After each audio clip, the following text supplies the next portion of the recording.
Ebullient greetings.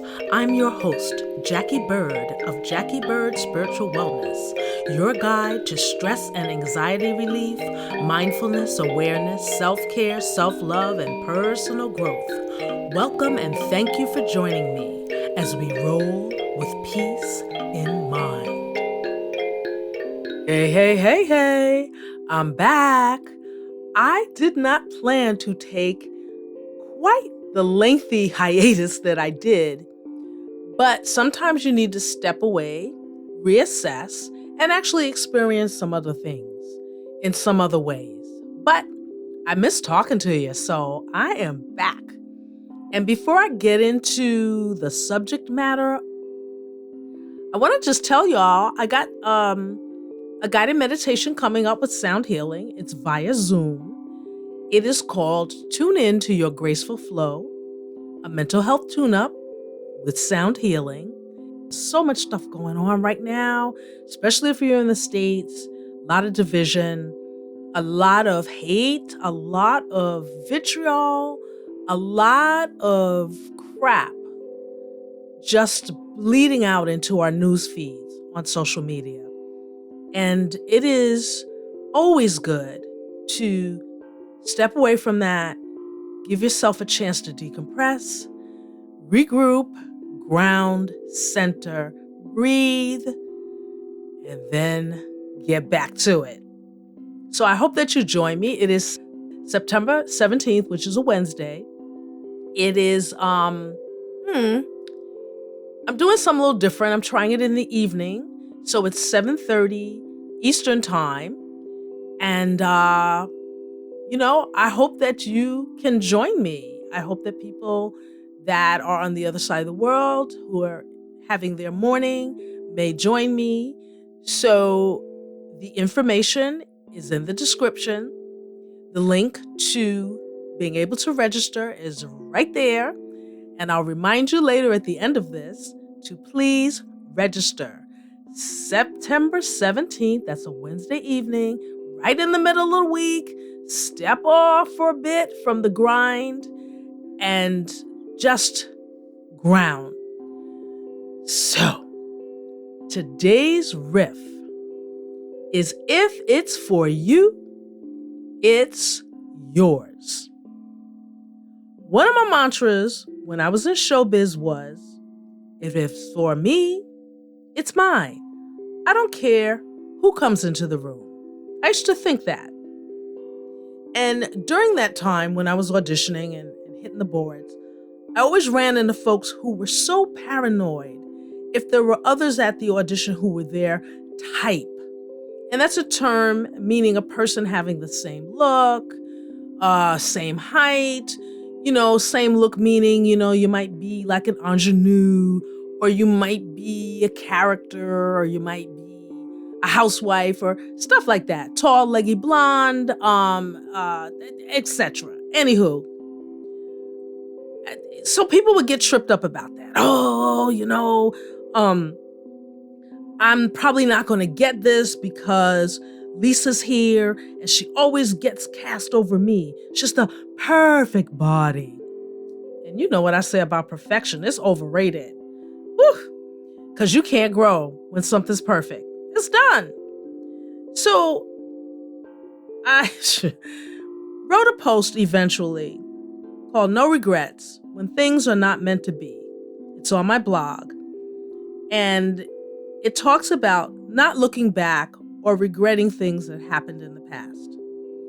And this article reiterates that because it cannot be said enough that what is for you is yours. Anything was not for you in the first place. So if you didn't get it, it wasn't meant for you.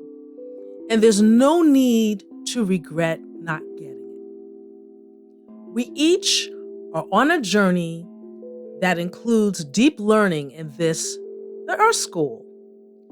Some of those lessons come in not getting some of the things we want. Some lessons come in getting some things we want, especially if we are aware of how our thoughts helped to make those things manifest into our airspace. So, If it's for you, it doesn't matter what the obstacles are. When I was in high school and it was time to look at colleges, by that point, I had made up my mind to pursue dance as a career. And I had my heart set on Bennington College in Vermont. Now, when I was a sophomore in high school, I failed almost everything because I cut classes. I was so busy hanging out with the boys and playing handball. So I didn't go to some classes. And as a result, at the end of my sophomore year, which was my first year in high school, because I skipped a grade, I failed mostly everything. I failed stuff like algebra and I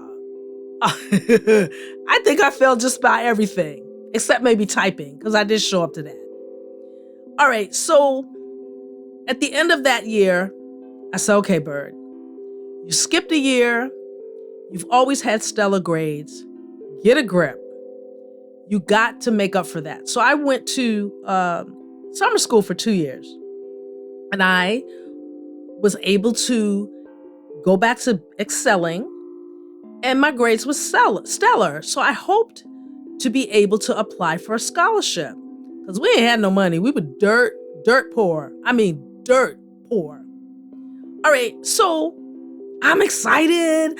I get all the necessary papers to apply. Now, keep in mind, this was long before the days of everything being online, all right? I'm talking about the Stone Ages.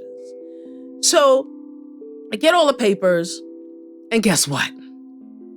My father won't sign any of the papers. That's right. I said my father wouldn't sign any of the papers in which to apply for college. The conversations went like this. Me, Daddy, please sign these papers so I can apply for college. Him, these are financial aid papers. I will not ask for a handout. You have to get a scholarship. Yeah. All right, so now I told you we were dirt poor, and this guy was too proud to apply for financial aid because he considered it a handout. Actually, that's where his head was. He thought government stuff were handouts. Oh, all right, so I would write to the college, and again, we don't have online, so this is snail mail. And I would write the college requesting scholarship info. And they wrote me back, and they said the way to be considered for a scholarship was after filling out the financial aid papers, because they need to see how much money you got or don't got.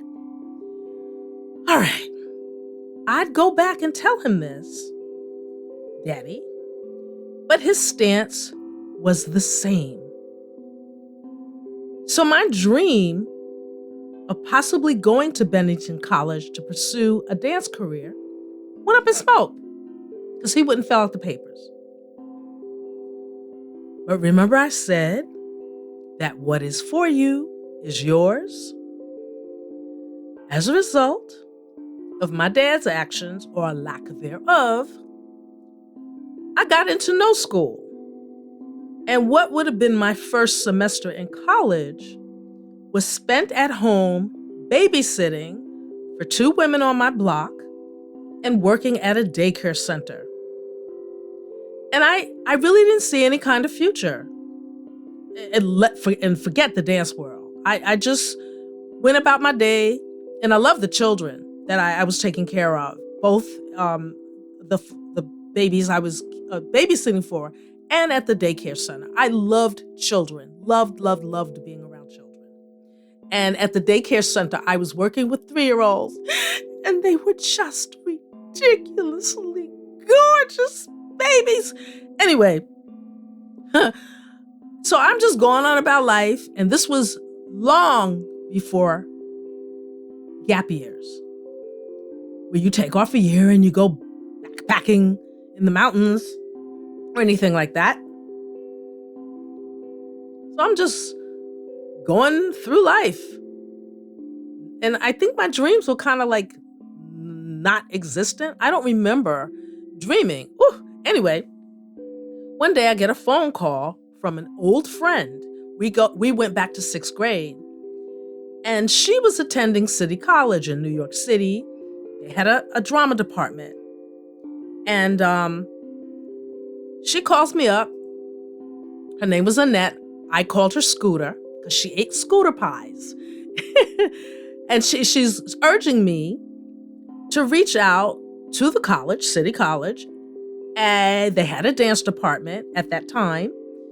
And there was open enrollment for the spring semester. And as I told you, we had no money.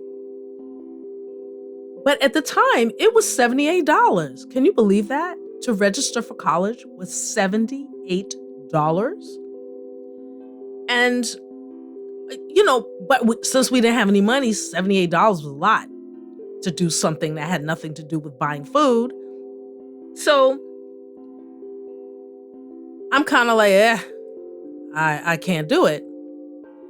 And during this time, now I'm 17, I find out that my dad and stepmother had been taking money from me that had been coming, because daddy was a guardian. This money had been coming from Social Security since I was 9 years old.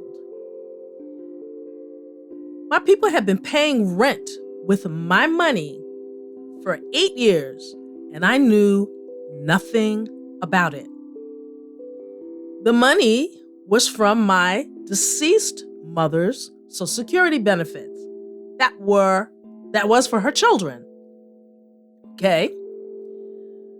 The reason I found out was due to the receipt of a letter one day informing me that for the money for the payments to continue to come until I was 22 or had graduated from college, whichever came first, I had to be in college or I'd be cut off when I turned 18. So imagine my shock, my confusion, and my All right, so now the secret was out. And I've always had a problem with keeping secrets. I feel they always come out eventually, even if the players are deceased, but the secrets come out eventually, and somebody always gets hurt. But a change is gonna come, and Daddy couldn't stop it. All right, so I was summoned to the Social Security office. I remember so clearly the woman asking me if I wanted the future checks to come in my name. And when I replied in surprise, like, I can have them come in my name? She said, well, it is your money. Anyway, so I decided to have the checks come in my name. Hey, man, it's my money, right? But that decision was hell to pay when I got home.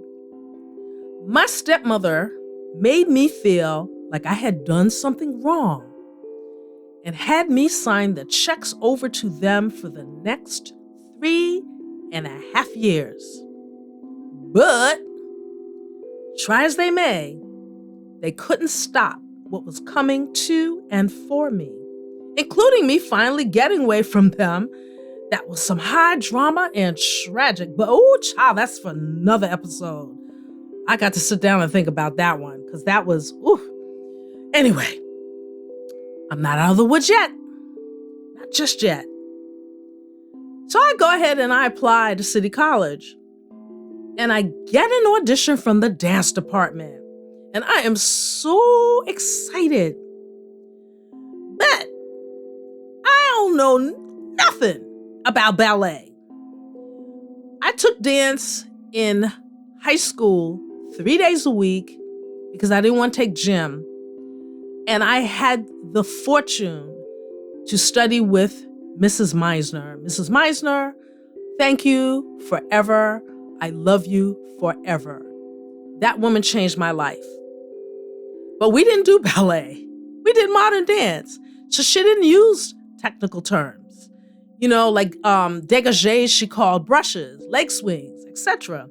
But anyway, now I go to this audition and, all the auditioners, we're sitting on the floor, nobody's talking. We're in this small ballet room, small studio, I should say. And we're like, we don't know what to expect. I sure as heck don't know what to expect because I ain't never been to an audition. So after what seemed like an eternity, the instructor comes in and she says, "To the bar." And oh my God, did I panic. Do they drink before the audition? I don't drink. What should I do? And I'm like freaking out. To the bar? And I observed the other attendees and they walk over to wooden beams attached to the walls. I quickly learned that it wasn't to the bar, but to the bar. B-A-R-R-E, the ballet bar. So immediately, okay, education here. Okay, now your girl bombed out at the audition. I sucked the big one. It was terrible. I had limited dance training. I knew little to nothing about anything. I knew none of the terms or the moves, and I ended up following everyone in front of me. Because when you're at the bar, you do one leg and then you turn around and you do the other leg. So I was following that chick in front of me. And if she was wrong, I was wrong. And then you go into the center floor and you do jetés, jumps, etc., right? So instructors calling out these terms. I don't know what she's talking about. And people know what she's talking about. So people are doing it. And I probably was always like 10 beats behind everybody. So, and poor me, I'm just like going through it. And I don't have time to think. I don't have time to panic. It's just go. So luckily, when that session part was over, we had to come in one by one with a piece, a dance piece, our own. And I would imagine that, even though I don't know this for a fact, but I would imagine that these other attendees had gone to dance studios and they had someone choreograph their pieces. I choreographed my own piece, and my forte at that time were jumps. I could jump, I could out jump people. I could jump with the guys. I could jump. So in this piece, I threw in every single jump I knew. It's the one that I could even breathe. And, I made sure to highlight my strengths. So I don't know how much later,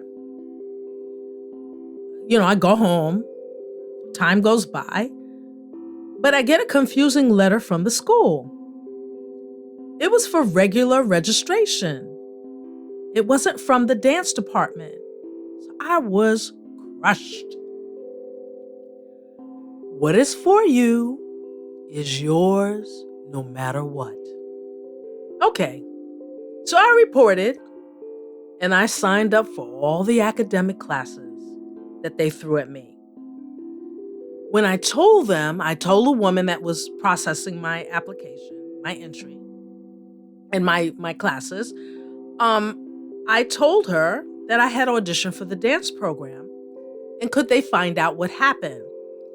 And that was dismissed. Miss Thing was like, don't worry about that. You can take dance later. Okay, but I'm not one to give up. So after registration was complete, I was about to go out the door. I walked up the steps at Shepherd Hall and was headed to the exit. But as I was about to enter the stairwell, I got an impulse to walk up the steps to my right. And I wandered down the hallway. Lo and behold, I see a sign on my left that said, Theater Department Chair. And I went in the door. Sidebar, always, always, always trust your intuition. there was a kind-looking man sitting at the desk. He looked very, very scholarly. And I said, "Hello, my name is Jacqueline Thomas." And before I could finish my sentence, he jumped up and said, "We've been looking for you."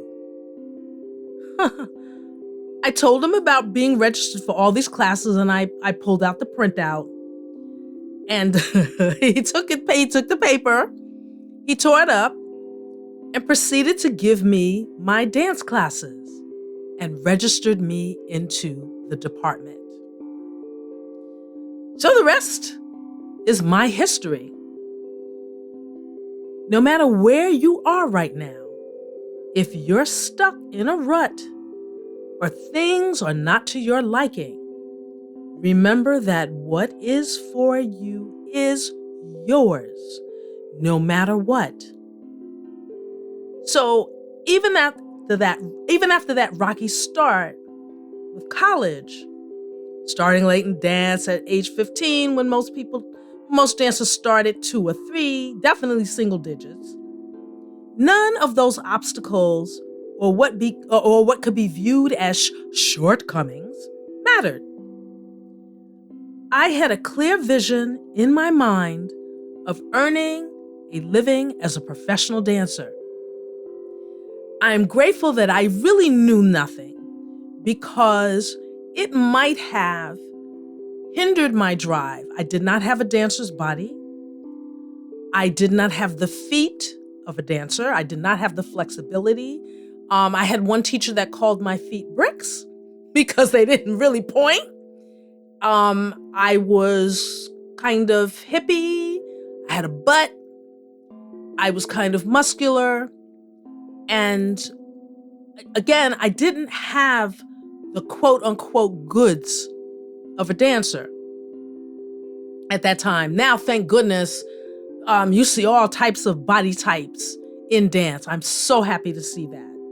But I didn't have any of that. And because I didn't know any better, it was actually a blessing, because I didn't let that stop me. And I didn't have, I was going to say I didn't have a trip about it, but no, that's not true, because I remember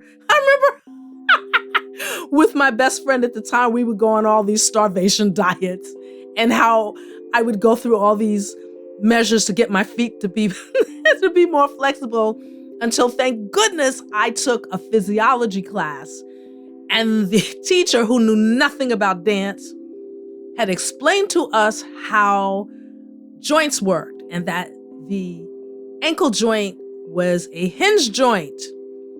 So that told me, Bird, this is what you got. This is what you're working with. And so I stopped tripping over that. But anyway, I went on and had a career. And first, I was on the modern dance track. So I danced with a company called Alpha Omega. I ended up attending the American Dance Machine, and I studied with the founder herself, Miss Lee Theodore. And then I began to make the shift to what was more commercial dance at that time.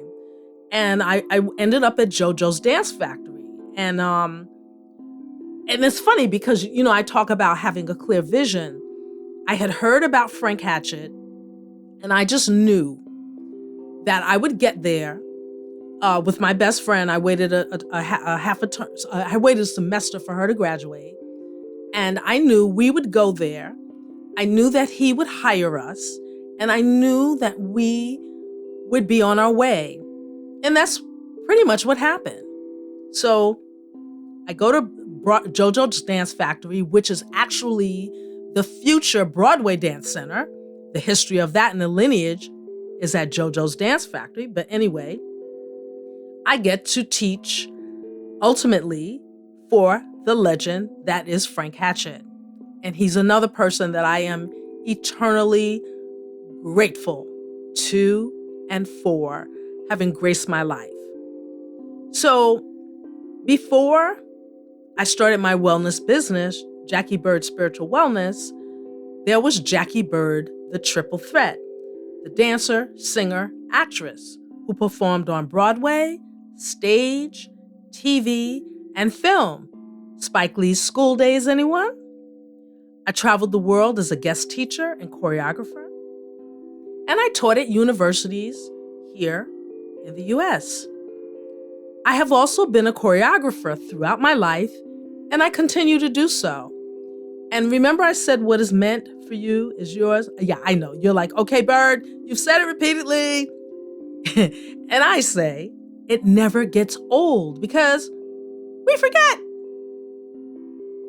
So I was talking about my dance career, and then she wins an Emmy Award.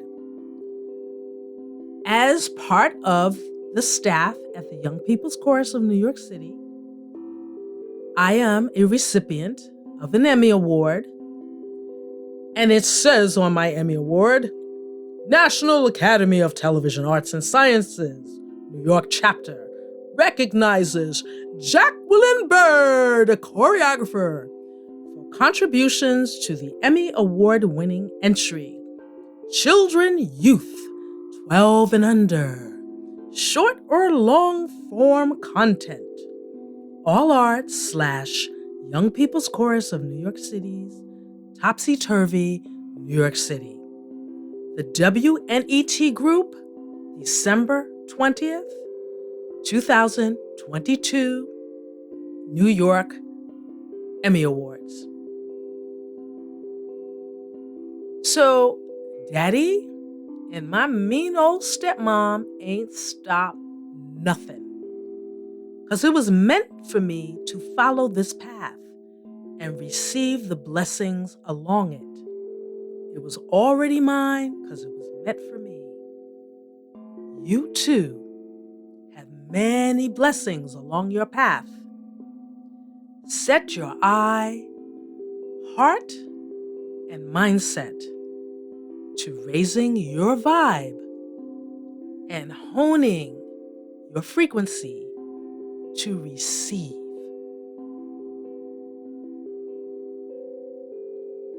Thank you so much for listening. And next episode is going to be a guided meditation on opening yourself to receive. And remember to register for my Zoom guided meditation, September 17th, that's a Wednesday, 7:30 Eastern Time. Tune in to your Graceful Flow, a guided meditation with sound healing. Come, say hi, come into the room. Let's ground, center, restore together.